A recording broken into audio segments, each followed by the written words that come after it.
In this lessons episode, explore how intentional hiring and radical transparency create stronger, more resilient companies. Discover why defining clear values drives diverse and inclusive teams. Understand how open communication builds trust and alignment across all levels, and uncover how investing in top talent accelerates growth while empowering leaders to scale effectively.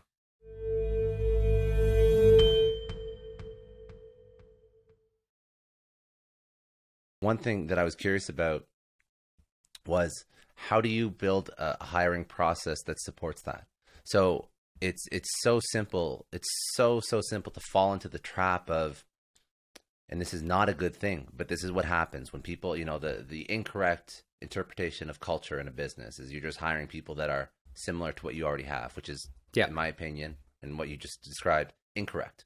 So how do you make sure that you build this into an actual process so that an entrepreneur starting out can get this right from the get-go? Because a nervous entrepreneur that's just starting out probably would feel more comfortable hiring somebody that's very similar to them. It probably would feel like it's safe, right? So how do you how do you go against that? I think there's a couple of things to ultimately anchor an entrepreneur on. Number one, be intentional about company values. I think ultimately my first business, I went to kind of websites, went to Google, went to other companies, and just said, hey, let me go ahead and just steal their values. And then you write it on a wall and that's it. And really quickly, I realized that not a lot of people even knew what our value. I didn't know what my values were either. So being very intentional of the values of what you want to become, I think really starts to help in the sales process overall. I think then you create that intentionalism and you start to go into interviewing and saying, okay, we know who we are. We come from this ilk. We have these people in our network, but at the same time as well, where do we want to ultimately help diversify and be explicit and intentional about it? So as an example, we said, hey, we want to start to tap into the LGBTQ community. We don't really have much in our network, so let's go out there and find it and be explicit and start to go into those communities. And that's something that you have to be more proactive on instead of taking the reactive measures. And I think it's one of the things that people, they just don't necessarily, and entrepreneurs just don't kind of come back to. And this is one that I really had a huge guard up, but now I'm totally for it, is asking for help, right? And asking for favors. So just being able to say, Scott, I don't have a network here. Do you have a network here? And being intentional about the explicit helps that you need can really start to open up the kind of the conversations and speed up the ability to get you into those networks to then become more intentional about your hiring. So and those are kind of less of a lift after you make that connection. It's less of a lift after you do it the first time. After you ask for help the first time, then it's all of a sudden something that's more easily accessible to you too. Exactly. Yeah. And I think those are the key areas of how to become a lot more intentional when it comes to kind of the hiring process. Start by, diversifying your pool, being more explicit there, getting into avenues and channels that you're not comfortable with and being okay with. And then ensuring that your interviews have diversity or representation of the diversity that you yearn for. Okay, so that covers so now that's hiring, and then as you're interviewing, you're seeking out these candidates.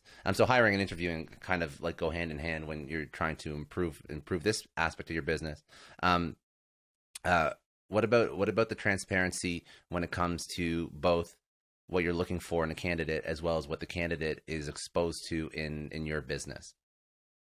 Yeah, in my first business, I was hiding everything. And it's not intentional, but you just learn that less is more. I guess that's the adage that people sometimes say. Yeah. And as a result, I would say my employees sometimes were in the dark of were we fundraising, were we not? What happened to this big account that you were talking about that just didn't happen? And I realized there that if you have radical candidness in your company, and this is what we're doing in Now Magical, where we have our investor updates are open, our financials are open to every employee to scrutinize or ask questions of why we're making these investments. Our decision-making process is open. It allows people to, A, understand your side, and B, allow them to ask the right questions for themselves. Because I think a lot of the miscommunication and challenges in company building comes from and stems from assumptions. And if you don't know the key facts, then assumptions start to create. And then you go to other employees that might have other assumptions. Now, if you level the playing field of just creating all the facts within your company, then we're all basing it off the same facts. And that creates the ability to have a very binary discussion, to be able to say, hey, these are the facts. This is how we're thinking about it. What is your thought? And now you agree to disagree versus not. And I think my first time around, like I said, in Careerify, my first business, we just didn't have that. A lot of entrepreneurs that I spoke to, I was like, do you provide, financial updates? They're like, no, we don't want to show the fact that we have 6 months of runway. Now, those are sometimes situations where you as an entrepreneur have to ask yourself, like, what is this information going to do to an employee? Like, it could be potentially an alarming figure, but at the same time, it's reality. And why not if you give people the data, if you give radical candidness, you start to create a foundation of trust. And a foundation of trust is where you can work off of versus, providing an alternate universe, if that makes sense, on specific data points, or conversely, trying to lead them on, hoping for a prayer to whim, like a new client to kind of increase your runway. And it never happens, right? So that is something that we definitely learned a lot of, and I think you're spot on in terms of building out that transparency and ultimately within the actual company itself. How do you deal with is probably the wrong word. How do you manage all of the opinions that were going to come at you now when you do have that radical candor? Because now everybody is going to have an opinion about what you should do and how you should do it. And it may be difficult for people to understand that you're not accepting their opinion, or perhaps if they're coming from a place where they think they know what's best, but potentially you disagree with them as a founder or an entrepreneur. How do you manage that? Because there's a ton of noise the second you open everything up. Yeah. For me, specifically, it's about instilling trust and ownership. And we can always agree to disagree. Mm-hmm. I think the big thing that I've learned over 12 years so far is people want to be heard. And if you can't give them the voice, then you're already facing that battle of mistrust and not understanding the entire interpretation and the decision-making process once you provide them this data points or not provide them the data points. So you often have surprises where people just resign and you're like, well, where did this come from? Right. So I think it's important for any entrepreneur to say, this room that we're building with you as employees it's a room of trust. It is something where we're not going to always agree by, but at the same time, if you take the adaptation of learning, listening, and then pausing to reflect and say, I agree or disagree, that is actually like 90% of the battle. People want to be heard, right? So that is the way that I like to construct it. And the delta between my first business and second business is night and day. People make informed decisions. People will say, Harpaul, I disagree with your thought here, but let's move forward. Because ultimately, a lot of decisions, when you come down to kind of like, what is this decision? It's not going to break or make the company.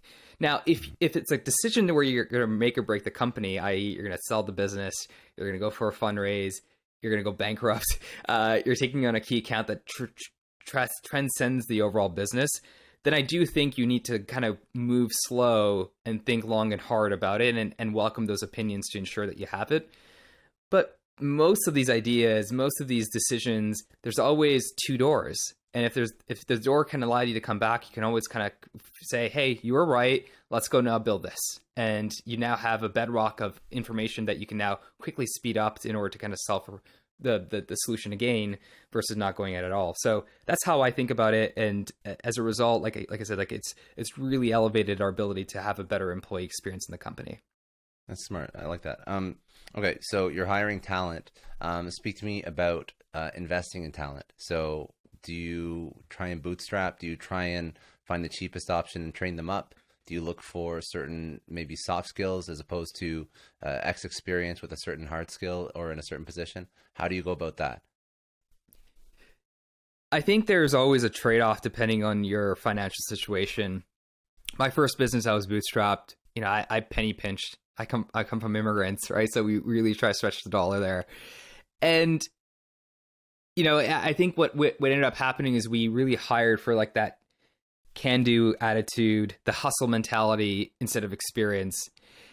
And while that is great, the challenge is, and I think the key, what I've learned from the best in the business, in the tech space at least, is you want to scale yourself as an individual. And in order to scale yourself as an individual, you need to create ownership. And there are moments and times where inexperienced hustle is exceptional for the job, but you have to then delineate of, you have to, in those scenarios when you want to invest in that your time and energy is going to be there to up level and train them, which is always part of the job. And then there's going to be positions out there where you really need to get the top talent in.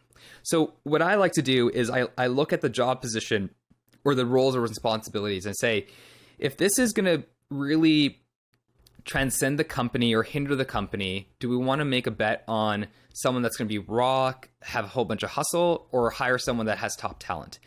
And I found that my decision-making process at Careerify, given that we were bootstrapped, I would often kind of curb to inexperienced. And while I might have had the money, but I might have shaved off another month of runway, or, it would have been tight and I wouldn't be able to hire 3 people. I would be able to hire 2. Like, if you start to have those conversations in your head where you're trying to umming and ahhing about the quality over quantity aspect, go after quality hands down. Especially if the job title and the job position is something that is very, very pivotal for the organization in itself. Okay, and I think go ahead, sorry. No, go for it.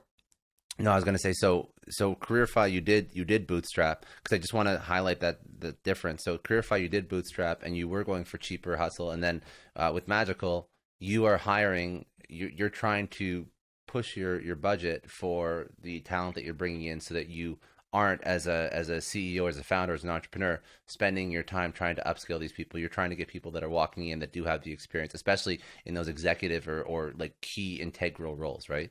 That's what you're doing with Magical. Correct. Right now? Okay. Yes, we're paying above than what public companies will pay, simply because we want it to be a place where people can get ownership and you don't have to think as an entrepreneur for that line of business. Now, there's always going to be problems, right? But you're creating and instilling trust in that person to get the job done, and hopefully his or her respective career and experience can be something that you can lean on while making decisions, while they're making decisions as well. Thanks for tuning in. If you found this valuable, don't forget to hit that subscribe button so you never miss an episode. And if you want to dive deeper into this conversation, check out the links in the description to watch the full episode. See you in the next one.